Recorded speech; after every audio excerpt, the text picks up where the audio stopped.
of the essential, and in my opinion, it's one of the essential aspects of the application.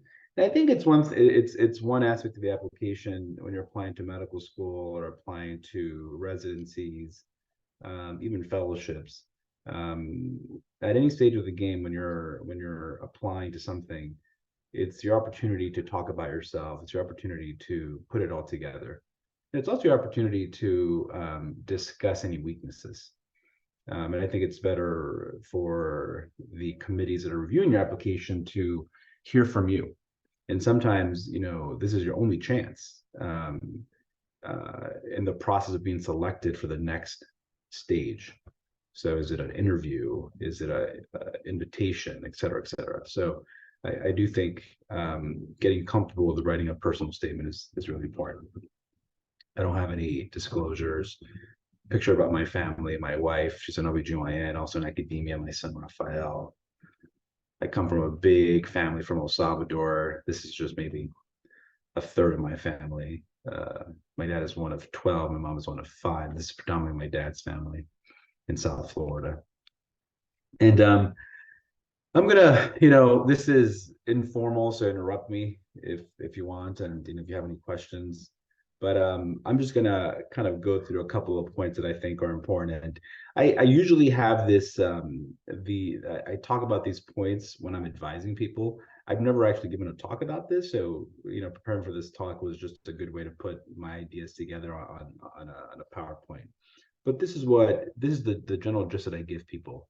So the first thing is you have to know the instructions, right? You have to know what they're asking of you. They're very clear. And I think you just have to stay within those parameters. And the parameters are clear, they're simple. I think you then have to, do some personal reflection. And I apologize if you hear my family downstairs. I think you have to do some personal reflection, right? You've been through a lot. You have one page, and it should not exceed one page, and you'll see this in the instructions. You have one page, to really talk about yourself and why are you taking this next step? Why are you applying to medical school? Why are you applying to residency? Why are you applying to fellowship? How do things come together, right? If you were to look at your life and all of your experiences, your volunteering, your research, the struggles that you may have had, the roadblocks you may have had, your upbringing, your grades, good and bad, or average, your scores, how does it all fit together? And I would say that if you were to sit down and put this all on a whiteboard, they don't fit together for most of us. So you really have to spend the time to kind of connect the dots and to showcase what's important, what you want to highlight, and then how do all these things come together. Third, I think we all have a component of writer's block, writing an outline. And I'm going to share with you how I think about an outline.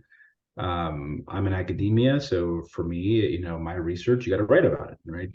I get grants to fund work. I have people working with me, students, residents, trainees, etc. And we have to write about our work.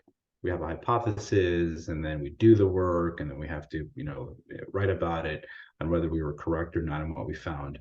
So writing to me is part of my career. I'm a surgeon. I see cancer patients, but I also have to write.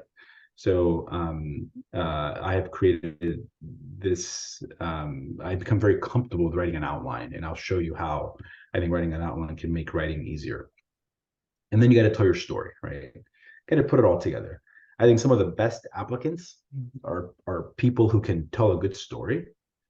And I think this is where, this is what you have control of, right? You don't have control of how you did in organic chemistry. You don't have control of your MCAT score anymore, right? You had control that's in the past, but now that you're about to apply to medical school or you're about to apply to the next stage, you got to put it all together. So tell your story. And I think there's an art to it. And it takes practice. You got to get feedback, and you got to get more feedback. And then you got to go back to the instructions, make sure that you are following the instructions. So the AAMC, the MCAS, application, it's very clear, right? They tell you your essay should not exceed more than 1,500 words. That includes spaces and characters. It's one page, right? I have reviewed hundreds, if not 1,000, personal statements by now, and oftentimes it's more than a page, and you got to keep it within a page. That's all you have. It's actually, clearly in the instructions here. There's some formatting issues here that you have to be mindful of. This is new. I really wasn't even aware of these formatting issues until I looked this up. But they want you to use their actual system to put in your essay. That's fine. Use whatever program you want, or Word, et cetera, to write it, but then you have to be mindful of when you're transferring it over. And then if you're applying to MD, PhD programs, you have to do additional essays. The AAMC and MCAS actually has a website. Here's the link. If you Google 7 tips for writing your MCAS personal statement or personal comments essay, I think these are actually really great points. I'm just going to read these to you. Take time to think about the content of your essay before writing a first draft. And that's where I think you got to do some personal reflection. Include details that might better explain your path to medical school. Show, don't tell, right? Stay on topic, right? Be mindful of why you're writing this essay. Don't be afraid of the editing process. I agree with this. I think you should be going through 20, 30, 40 drafts, right? And until you get to that perfect essay or near perfect essay that really captures your experience and conveys what you want to convey. Remember to proofread and be mindful of formatting. And then they also make the point, again, that if you're applying MD PhD programs, there are 2 additional essays that you'll need to complete. So personal reflection, right? You really just got to sit down with yourself, right? And you just got to reflect on where you've been. You have been through a lot. You have done a lot. You've had struggles. You've had successes. You've had wins. You've had losses, right? You have your personal life. You have your upbringing. You have what actually happens within the classroom. You've had all your volunteering. All that stuff is important. Now, I'll admit, and if anybody has any questions, please feel free to interrupt. And I'll admit, right, that the most important aspect of your application, right, in addition to your personal statement, are your grades. But this is not a talk about that. It's not a talk about your grades. It's not a talk about your MCAT score. So I think you really have to reflect. And I actually encourage people, if you're earlier in the process, if you're earlier in the process, and you have a few years to apply to medical school, residency, fellowship, whatever it is, or if we have students here that are applying to college, et cetera, I would have a diary, right? I would have a journal that you're keeping track of what you're doing, because you can look back and you can reflect back on how you were feeling when that thing was happening, or when you gave that talk, or when you went on that trip, or when you did that volunteering experience. But I think you really have to be comfortable with reflecting on why you have done what you've done. What skills have you learned? Why would this be important? From calendar, academic pathway.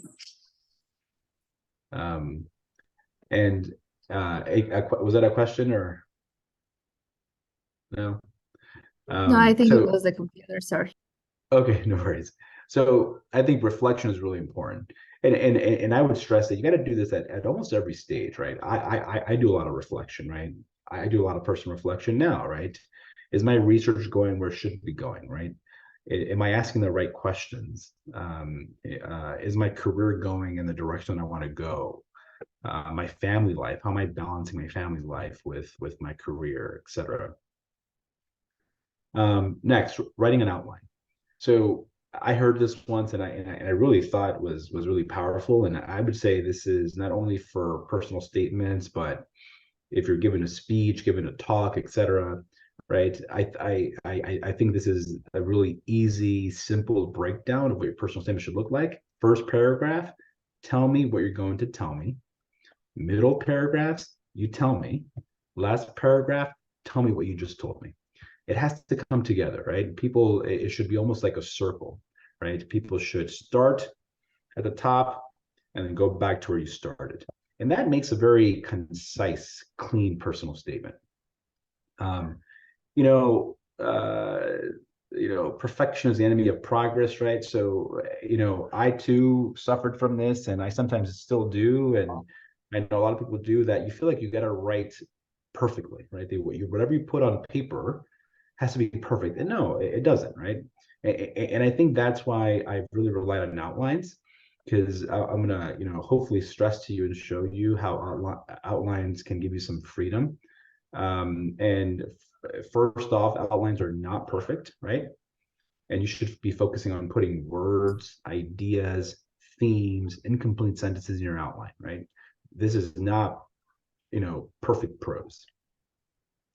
You think of an outline as a drawing board, it's a canvas, right? You're putting ideas, and then you can, reorganize and take away and add to it later.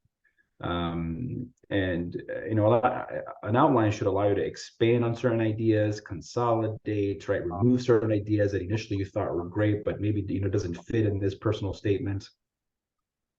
And then slowly over several sessions, several days, right? Either you dedicate 30 minutes or an hour a day, or a few hours a week on the weekends, right? You're slowly working towards a personal statement with complete sentences and complete paragraphs that fits together. So, like, how would I probably should have looked at my personal statements, right? I've written so many personal statements by now, but as I was kind of making this talk, and if I were to write this now, right? Well, first paragraph, tell me what you're going to tell me.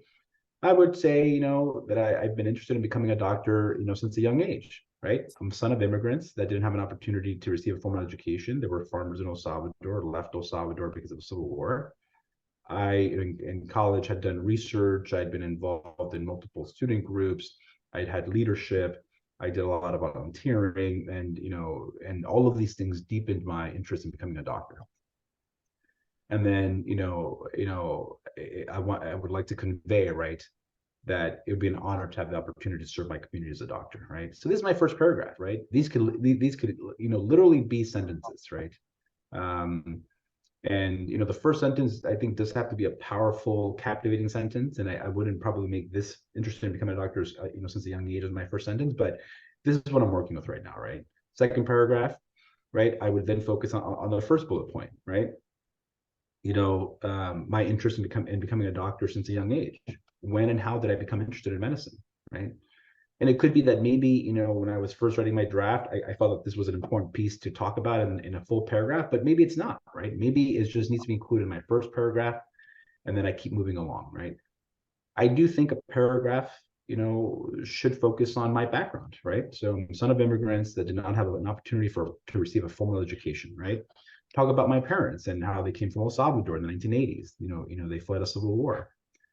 I worked at a family-owned restaurant and learned the value of hard work, right? Since I was, 11 years old, I was working on the weekends, right?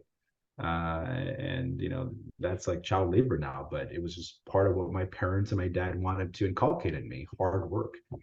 And also my parents and family, really stressed that in order to move up in the world, in order to succeed in this country, you had to receive an education, right? And you had to be passionate about something.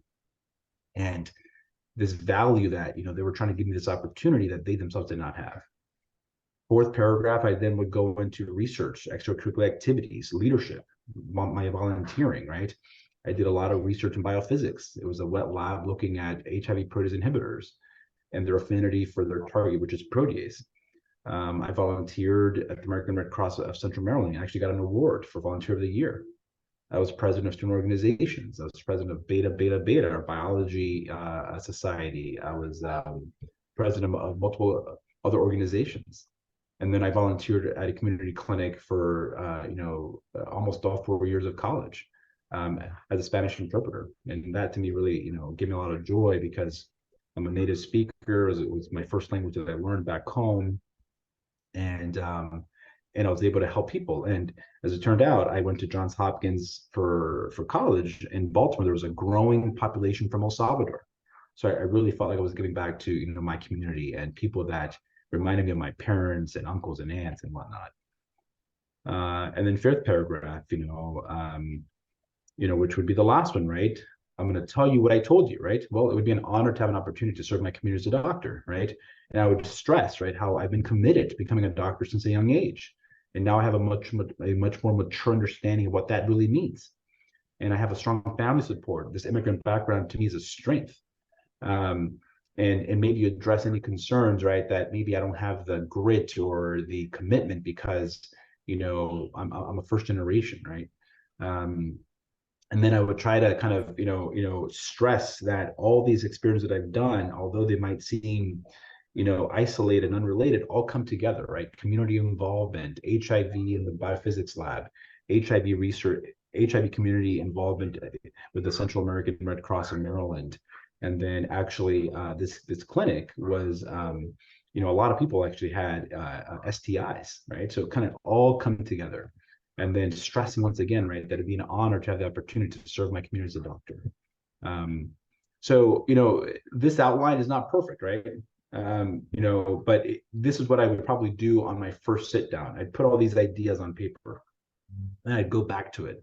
I would build on certain ideas, take away, remove, organize, etc. And not focus on being perfect, not focus on perfect prose, just on putting things on paper and then growing this over the course of several weeks or months. So a lot of this really matters on you telling your story. Only you know what your story is, and only you can really make those connections. Only you can weave in all those things that might seem unrelated and bring it together. But this takes time, and I think you also have to be prepared that you might reflect and think about maybe bad experiences, maybe you might have to talk about why you did not so great in a course in organic chemistry or physics. You might have to tell us why your MCAT score is not so great, right? But this is you. This is all of your story. Maybe you took a year off in college because you had to go back home and take care of your parents. Maybe you went to community college for the first 2 years and then you transferred to a four-year university because of money issues, financial, et cetera, et cetera. So you really got to put your story together. And and I think you got to find a way to do this, right? Either you talk about it with friends, family members, you put up on a board, you put it, whatever it is. But we're all complicated individuals, right? We all have what makes each of us is a product of a lot of things. And sometimes you don't realize what you've been through. You don't realize all the things that have influenced how you think, all the things that are influencing your current desires and passions and your journey. So I think it's really taking time to kind of reflect and try to tell your story, right? And we all have a story. All of us have a story. And I think the best personal statements are those people that are able to put it all on paper and where it's clean, concise, it makes sense. It all kind of weaves together. But I do think this is also time to get creative and imaginative, right? And to look at this as an exciting opportunity, right, where you're telling your story. And you got to get feedback, right? And you got to get more feedback. It's so important, right? You can't be doing this in a vacuum. So how do you do this? Well, I think you got to build a team to review your personal statement. And I kind of have 4 buckets here: peers, trusted near peers, advisors and mentors, and self. And ideally you would have one person in each of those 3 buckets, right? Somebody that you can share your personal statement with. Ideally, right, your personal statement would be at a place where it can be shared. So this takes time, right? You could share an outline, right, with peers or even trusted near peers or even an advisor. You could, right? But I think it's probably better to have a working draft, right? You've done the reflection, you've written the outline, you filled in the outline, and now you have paragraphs, right, that are coming together. And you can even stress and say, hey, this paragraph is not totally there yet, but this is where I want to take it, or would appreciate advice on where I, how I can improve this. But your peers are friends, right? Friends, siblings, family, partners, girlfriend, boyfriend, etc. Anybody that can take a look at it, right? And I think that this person, your peers, they're just looking at flow, right? They might be looking at grammar, right? But they're looking at flow. They're looking at, yeah, this makes sense, or what, I wouldn't talk about this because it just doesn't go together. Trusted near peers, or acquaintances, friends who are in medical school, resident advisors where you live, residents and fellows in training, if you have, if you've done any shadowing, et cetera, in the hospitals, right? These are people that you wouldn't necessarily joke around with on the side, or you wouldn't necessarily be texting with, or making plans to go to the movies. But these are people that you respect. These are people that are in positions where you want to be, right? You want to be where they are in life. And I do think what you share with a trusted near peer has to be maybe a little bit, more mature, has to be, something that's a little more formed. Advisors, mentors are essential, right? Because I'll tell you, it's important to make sure that your personal statement sounds mature, right? That what you're trying to convey makes sense to somebody like me, who's in my late 30s, about to be 40, right? Where I've been in all the places that where you want to go, right? College, medical school, residency, fellowship. Now I'm faculty, right?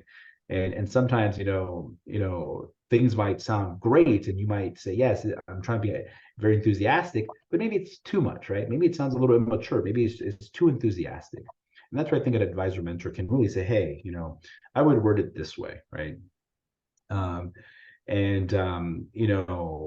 could be a pre-med advisor, right? All colleges, universities, for the most part, have a pre-med advising committee of some sort.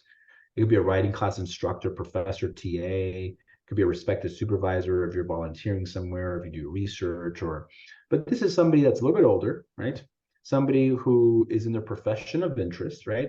Somebody who has reviewed applicants, right? I've reviewed, like I told you, hundreds of applicants, if not 1,000. I was on the Harvard Medical School admissions committee when I was a second-year medical student. There was a position for that. I've reviewed, multiple hundreds of mentees who sent me their personal statements. So I have a sense of what sounds good, what doesn't make sense, etc. So I think these people, even if it's only one person, right, who is at this level, will be essential. And then if they give you feedback on a draft and they mark it up all red, you should feel happy, right? Because they're committed to you, they're invested in you. And then ask them if you can send them a second draft.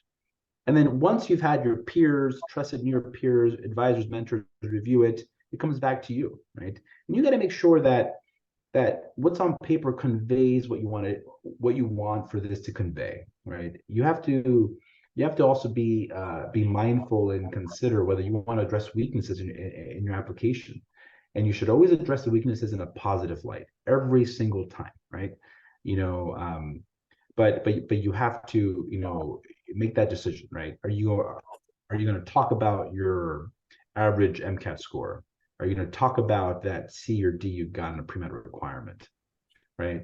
You got to make that decision, and sometimes it makes sense, and sometimes it doesn't. But you got to make sure that by the time all these people have looked at it, that this is honest and accurate, right? And that it captures what you want it to capture. And I think what's important to realize is that this is you speaking to the committee, right? So when you submit your application, the one right there. There's a committee of people who I tell you to bring all this.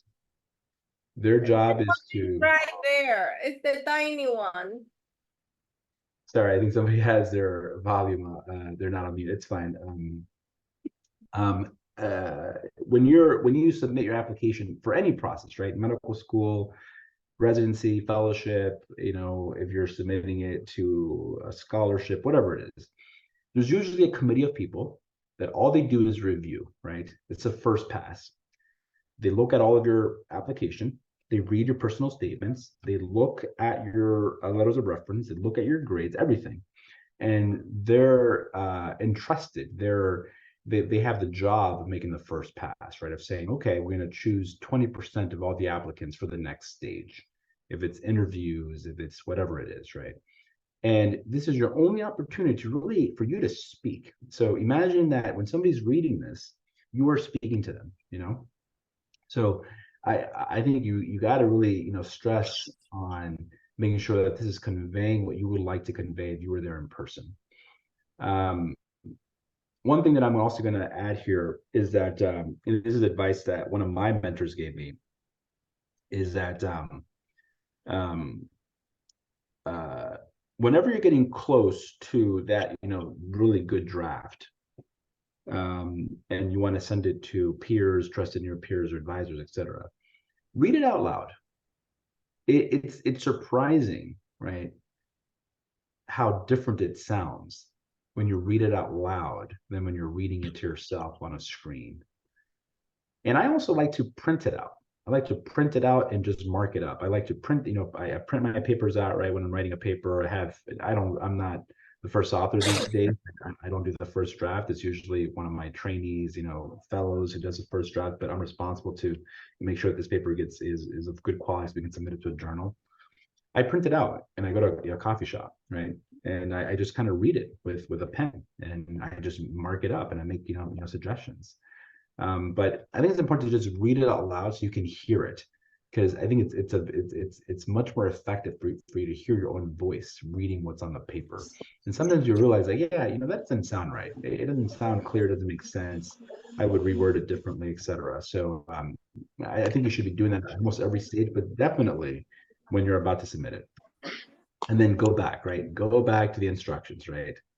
They're very clear, right? There's no games here. There's no tricks here. There's no gotcha, right? Like the AAMC MCAS, they want to, make this as standard as possible. Go back to this 7 tips for writing your personal statement, right? The last comment I'm going to say is that I'm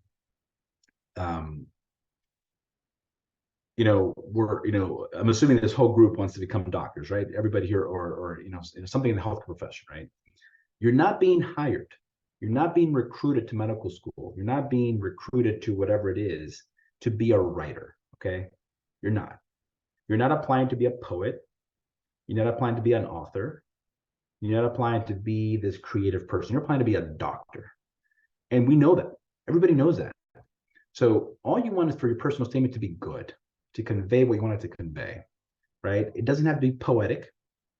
It doesn't have to be, Shakespearean, and it shouldn't be. Only a few applicants have that ability. I have read some personal statements which were phenomenal, blew my mind. They were beautiful, right? I'm not looking for that. I'm not. And if you try to do that and you're not a good writer, your passion is not writing, it's not going to come across well. So you got to keep it simple terms, simple words, simple sentences, right? Simple structured paragraphs. The content matters more than the actual, prose and whatnot. So you're applying to be a doctor, and this personal statement is one opportunity for you to talk by yourself, to put it all together, to help us, the committee that's reviewing this, understand more about why you're here. Why have you done what you've done? How does it all come together? And also, if needed, to address any weaknesses, any red flags in your application. Enjoy the journey. You're on your way, okay? Enjoy the process. You're making great friends. You are learning new things. You are challenging yourself. You're maybe doing things that you're the first person in your family to do. Feel proud of this. And don't let the personal statement piece be an obstacle or a burden or a stress. Thank you. Happy to take questions. And I see there's some comments or questions already posted.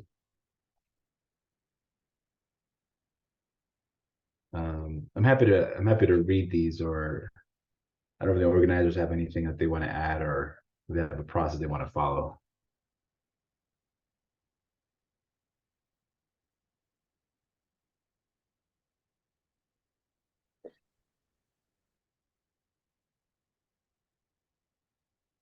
I can see, let's see. So the first person, so Don Rodriguez said, thank you for this advice. How does the content that you put forth in the story vary if you're applying to medical school or residency? Very similar. So I guess one difference is that when you're applying to medical school, right, you're looking at your college experience in high school, a little bit of your high school. When you're applying to residency, you're looking at your medical school experience. You shouldn't really talk about your high school anymore, right? That's long ago. But you should still talk about you, right? Your background. So for my residency application, so I've always known that I wanted to be a surgeon, right? I knew, early on that I wanted to do surgery, and I don't know why, but I love that idea of being a surgeon. But it obviously came together in medical school. And I told you, right, that I worked at my family's restaurant. My dad and his brothers owned Mexican restaurant in South Florida, and I did everything in the restaurant, and especially being a line cook. And I wrote about, for my general surgery residency application, how I saw similarities being in the kitchen, being a line cook, and being in the operating room.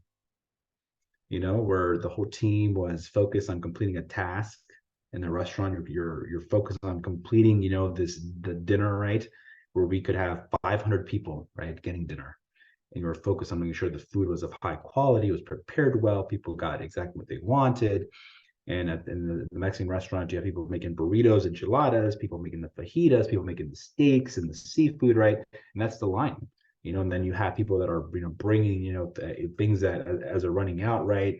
You know, the rice, the beans, the cheese, all these things, right? And then the waiters, right? The wait staff that are putting in the orders and they're picking up the orders and stuff. And I just wrote how I thought the kitchen reminded me of the operating room, right? Kind of crazy, right? Very different, but it still does, right? It still does. It's this teamwork. And you had the head chef, right, who was my dad. And he was the person who led the team. And in the operating room, it's the surgeon, right? And so, you know, I would say, so to answer your question shortly, yes, everything is the same. You just got to focus on different time periods of your life, but you still got to talk about yourself. You still got to talk about, you know, where you come from. And I think for us, if you are a first generation American, first generation going to college, medical school, I think it's important, right? Because it could be one of our strengths, but also, right, you know, a lot of us didn't go to private schools. You know, a lot of us didn't go to the Exeters of the world. A lot of us, you know, didn't have the opportunities that some of our friends and classmates who, you know, come from families where their parents were highly educated, maybe they were physicians. You know, we don't have those experiences, right? So I think, you know, putting into perspective where you're coming from is important. Then Donald also wrote, similarly, how do you still keep your voice in the personal statement after multiple rounds of feedback and editing? Yes, it's important. You got to keep your voice. And this is where at every stage, you got to make sure that, you know, that the feedback you're getting and the edits and suggestions, right, is in line with who you are, right? But sometimes I'll admit, right, if you've been focused on taking pre-med courses, if you've been so focused on becoming a doctor, maybe your writing skills are not that great, right? If you're not taking, writing courses, creative writing, maybe your writing is not that great. So these people, hopefully your peers, near peers, mentors, advisors are gonna, help you convey what you want to convey. But you're right, you got to keep your voice in it. You do, and that'll be a judgment call, and it's a process. But I think you can do it, and it's a fine balance, but I think you can do it. Jacqueline Marquez says, thank you so much for the amazing advice. Excellent. Yeah, happy to be of help. So happy to answer any questions too, if anybody wants to ask a question too, or any more questions.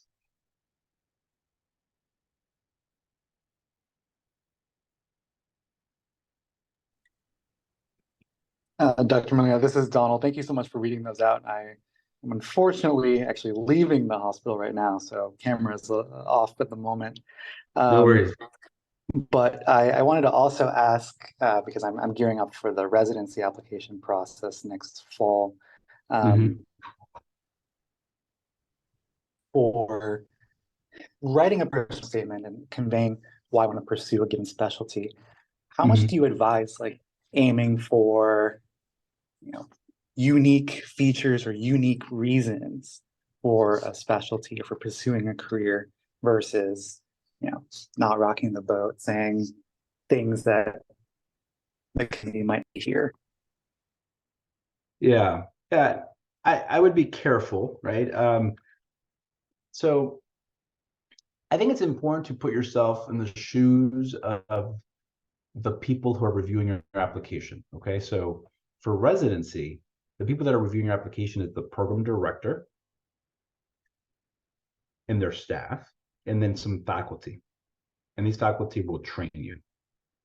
And then once you made it to an interview, the people interviewing you will all be faculty and chief residents. So these faculty members, right, they're surgeons, they're going to train you. And the program director, in their mind, they want to choose residents, they're not going to quit. They want to choose residents that know what they're getting themselves into. General surgery residency is hard. It's hard. I'm not going to, sugarcoat it. It's hard. And the last thing we want to do is bring on a resident who quits. It hurts the program. It hurts the person's co-residents. It hurts you as faculty, right? And you don't want to bring people who have this enamored idea of what it means to train in general surgery, right? Because they're going to be bad days and good days, and there'll be hard moments, So I think you got to keep it simple. I think you got to show that you understand what it means to train in that specialty, and that you're committed, right? You're committed in training and in practicing. Because we commit a lot of ourselves, we invest a lot in trainees, right? And our hospitals, Brigham and Women's Hospital, does not function without residents. Does not. If our residents walked out today, we would be in a bad position, right? We lose one resident, things don't go well. So I think when you think about that, yes, if there's unique reasons why you're choosing a specialty, play with it, right? Put it on the draft, play with it, get some advice, get some feedback, maybe share with a resident, right? Or a fellow, and see what they say. But I think overall, I think you just gotta, understand, right, what the people who are reviewing your application, what they're looking for. Looking for smart people, hardworking, who are going to pass their boards because they've showcased they can do well with the steps. In your case, right, if you're in medical school, they've done well with step 1, step 2. And that they're committed to this profession. They know the lows, the highs, the good, the bad, and they're committed. And they're going to finish residency, and then hopefully even practice, right? You can kind of see the thread, right? It all kind of fits together. Hopefully that helps. Absolutely, thank you. Somebody else asked, what suggestions do you have for an international medical graduate that comes from different culture and different way of doing things? Yeah, IMGs have it hard. They do. I think the system is biased against IMGs. I think you have to do more. I think you have to have better scores. I think you got to do research. I think you got to have published. But the personal statement is a personal statement. So, I know a lot of IMGs, I know of some IMGs, right, that have phenomenal personal statements, but then in the interview process, maybe their mastery of English is not great, and that hurts them. And that's a bias, right? And we're not, I don't foresee us changing that.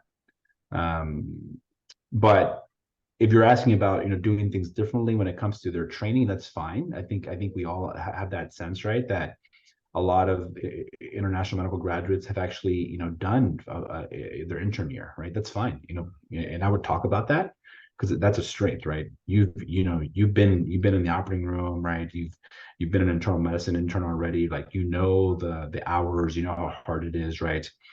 And and then most IMGs have done research, and I would talk about that, right? So I think everybody knows this, right? International medical graduate applying straight out of medical school from abroad just doesn't happen, right? It just doesn't happen. And then thank you for all the advice. I have a question. As an IMG applying for residency, we usually have gap years between graduation and start of the match process. Some are back home, some going to research, and some take the whole time to study. What would be the best way to address this in a personal statement, as gap years always considered not ideal?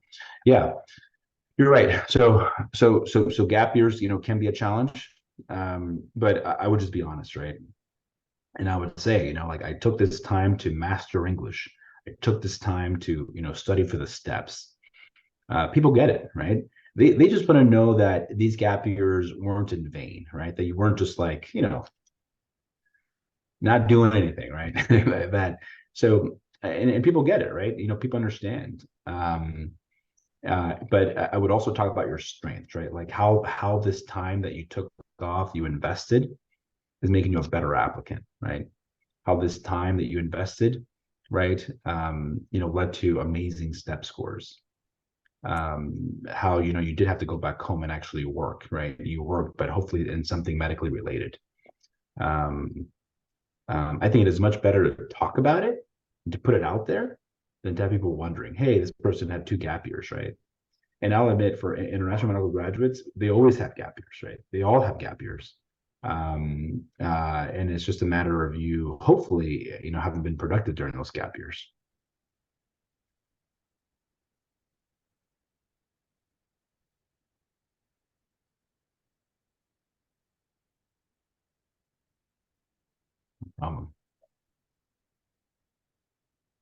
Says, Jessica Ahan says, I'm currently struggling narrowing down the experiences I should use. I am a non-traditional applicant.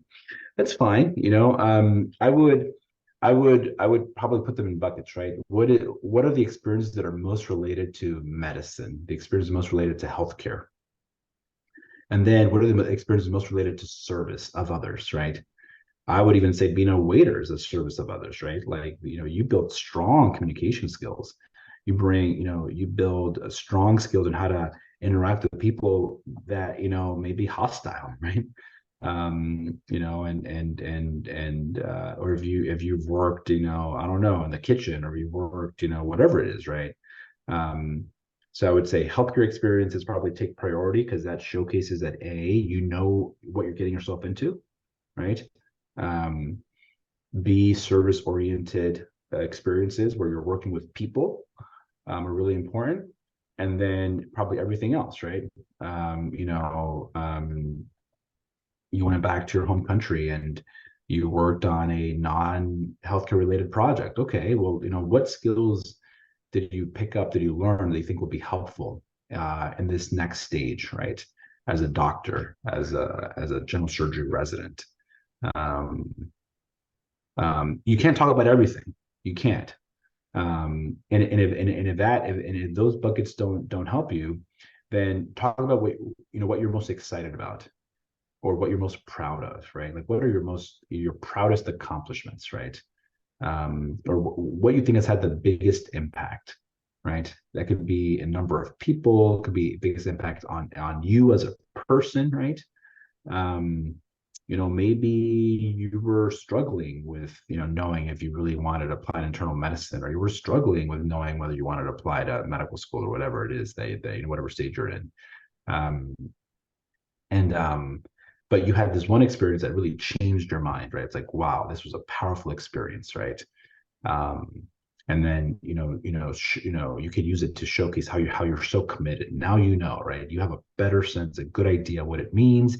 You understand that it's not just a fairy tale. It's not just a perfect, it won't be a perfect journey. And then also ask people, right? You can maybe just list them out and say, hey, these are the things that I want to talk about. Or things that I want to list in my application as activities, or things I want to talk about in my personal statement, and maybe ask a peer, or a near peer, or a mentor advisor, what are the things you think could come across as being more effective. And maybe you do that in an outline form, where like you just make each experience a paragraph, and just say, hey, if I use this experience, I talk about these things, right? And then that gives you more flexibility, so that you're not writing a full paragraph with competencies, but instead you're just kind of listing the experiences, and you're trying to gauge from others, what they think would be, more effective.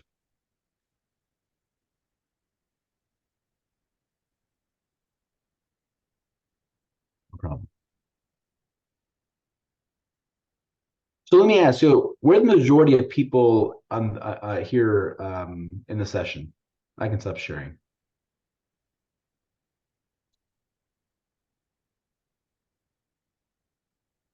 Are most people in medical school right now applying to residencies? Or just curious. So IMG, currently med student. I'm applying to medical school this term. Yeah, great. Okay, good. Yeah. I would say personal statement. Yeah, IMG, non-US IMG. Yeah, applying to general surgery. Yeah, perfect. I would say that, you should get comfortable, right? Because you're gonna be writing personal statements for a lot of stuff. Medical school, residency, fellowship, if you do a super fellowship, if you're applying. ¿Sabes qué? Voy a ir al baño rapidito antes de que me vaya. I'm sorry? Or maybe somebody come off. Okay. Yeah. So I think these concepts will be concepts that, that you should get comfortable with, right? Because you'll be writing personal statements for a lot of stuff. Great. So it looks like it's looks like it's a diverse group, but Carlos applying to fellowship in cardiology this year. That's awesome. That's great. He's now doing internal medicine in New York City. Yeah. General surgery. Excellent. Yeah. So that's great.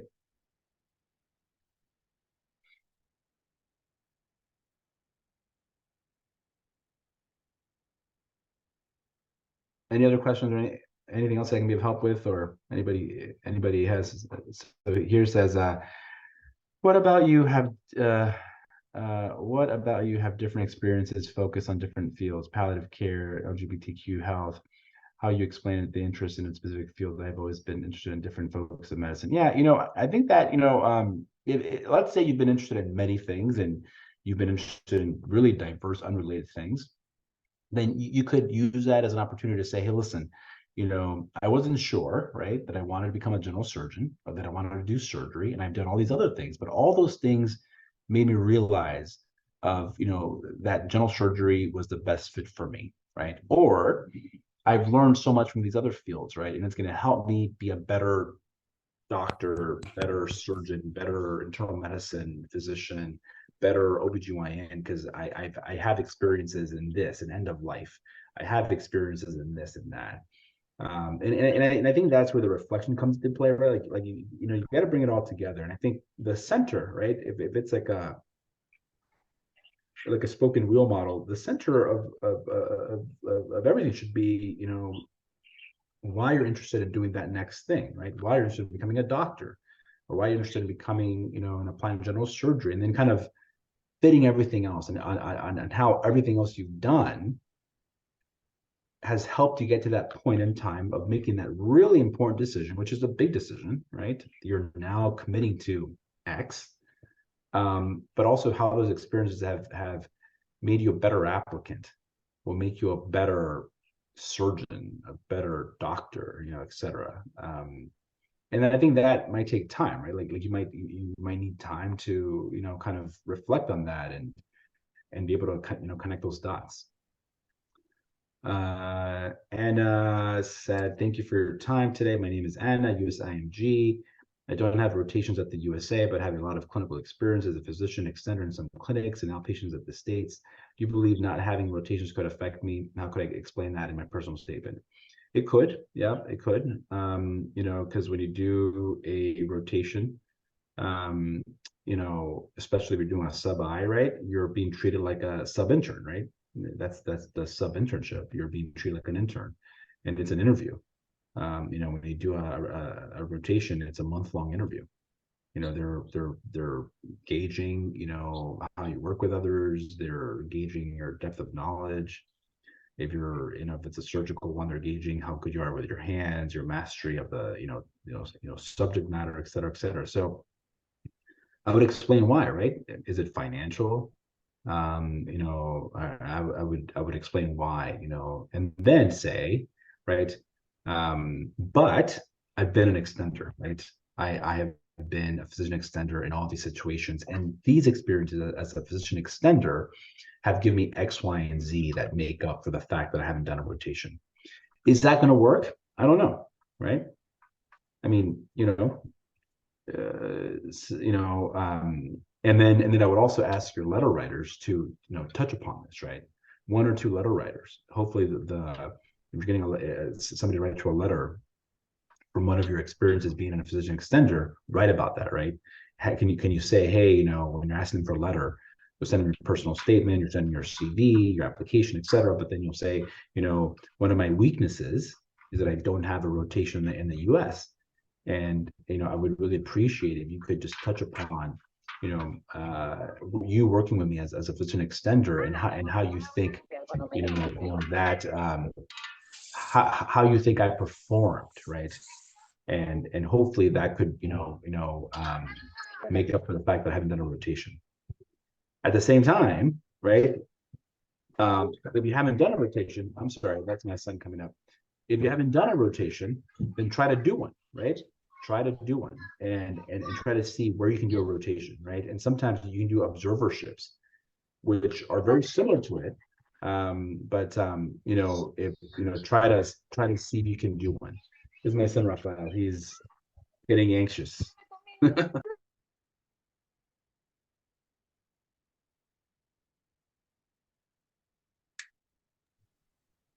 Next one is, thank you for providing me with all the information. If I'm applying to general surgery after completing a preliminary year, should I modify my previous personal statement entirely or just add my new intern experience? It depends, right? It depends. I think, you're a different person now, right? Having done a preliminary year, it's changed. I'd be shocked if you're the same person. And hopefully you've done some reflection. And I probably would focus on writing a new one, right? I would maybe take whatever you think is strong in your previous personal statement and then use those ideas and concepts, right? If you're applying to the same programs as before, people will remember. They will remember. It's crazy, but yes, right? They will remember. So I probably would err on the side of writing a new one. You're a different person, right? So preliminary is going to change you. So, and you want to put your best foot forward, right? You need to get a categorical position, right? As you know, there's no other way to practice surgery in this country unless you finish a categorical residency. So I would say I would go the full mile and write a new one.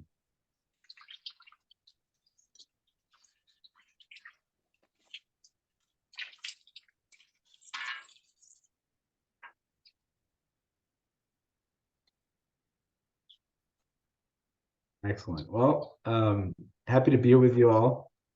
Happy to stick for a few more minutes too, if others have questions. Enjoy the process, enjoy the writing, get feedback, give people advance notice too, say, hey, I would greatly appreciate if you could, give me feedback on my personal statement. I plan to send it to you in 2 to 3 weeks or something, right? And then, give them some advance notice.